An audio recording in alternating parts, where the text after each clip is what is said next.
Master صاحب کی اکلوتی بیٹی کی شادی کا موقع تھا، ایک ایسا موقع جو کسی بھی باپ کے لیے آسان نہیں ہوتا۔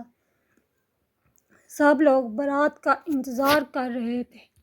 بارات نے آنے میں بہت دیر کر دی تھی۔ اچانک ماسٹر صاحب کو ایک کال موصول ہوئی۔ کال سننے کے بعد وہ گھر کے اندر داخل ہوئے اور تھوڑی دیر بعد واپس آئے تو چہرے پر اداسی کے آثار نمایاں تھے۔ میں نے پوچھا، ماسٹر صاحب کیا ہوا؟ آپ اتنے پریشان کیوں ہیں؟ انہوں نے بتایا کہ عین موقع پر لڑکی والوں نے 10 مرلہ کے پلاٹ کی شرط رکھ دی۔ انہوں نے کہا اس وقت تک بارات نہیں آئے گی جب تک زمین لڑکے کے نام نہ کی جائے۔ اب مشکل یہ ہے کہ لڑکی نے بھی شادی سے انکار کر دیا ہے۔ میری سمجھ میں کچھ نہیں آ رہا کہ میں کیا کروں۔ میری بیٹی مجھ سے کہتی ہے کہ ابا جان، ایسے لوگوں سے رشتہ جوڑنے کا کیا فائدہ جن کو مجھ سے زیادہ جہیز کی فکر ہے۔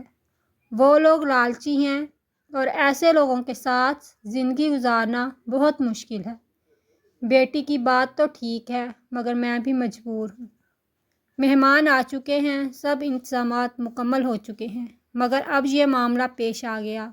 انور میرا بچپن کا دوست تھا، اس کی یہ پریشانی مجھ سے دیکھی نہیں جا رہی تھی۔ میں نے اپنے بیٹے کو بلایا اور اس رشتے کے لیے رضامند کیا۔ پھر انور سے اپنے بیٹے کے لیے اس کی بیٹی کا ہاتھ مانگا۔ اس کے چہرے پر خوشی کے آنسو رواں تھے۔ میں نے انور سے کہا، ان لوگوں کو کال کرو اور کہو مجھے ہر شرط منظور ہے، جہیز بھی لے جاؤ اور 10 مرلے زمین بھی ملے گی، لیکن میری بیٹی ساتھ نہیں جائے گی۔ ان لوگوں نے بات پر زیادہ توجہ نہ دی اور زمین کا نام سنتے ہی بارات لے کر آ گئے۔ جب وہ آئے تو دلہن کے ساتھ میرا بیٹا پہلے سے ہی بیٹھا تھا۔ یہ کیا مذاق ہے؟ دولہے کا باپ غصے سے بولا، آپ ہمارے ساتھ ایسا نہیں کر سکتے۔ انور صاحب نے کہا، مذاق تو تم لوگوں نے مجھ سے اور میری بیٹی سے کیا ہے۔ وہ سامنے جہیز کا ٹرک ہے اور 10 مرلے زمین جو کہ ایک قبرستان کے ساتھ ہے، وہ بھی میں تمہارے بیٹے کے نام کرتا ہوں۔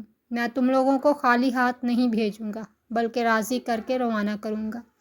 جس چیز کے لیے تم آئے ہو وہ تم کو ضرور ملے گی۔ تمام مہمان حیران تھے اور لڑکے والے بہت شرمسار ہوئے۔ وہ بغیر کچھ لیے واپس چلے گئے اور میرے بیٹے کا نکاح انور صاحب کی بیٹی کے ساتھ طے پایا۔ خدا کا لاکھ لاکھ شکر ہے کہ یہ رشتہ اب بھی قائم ہے اور وہ دونوں ہنسی خوشی زندگی گزار رہے ہیں۔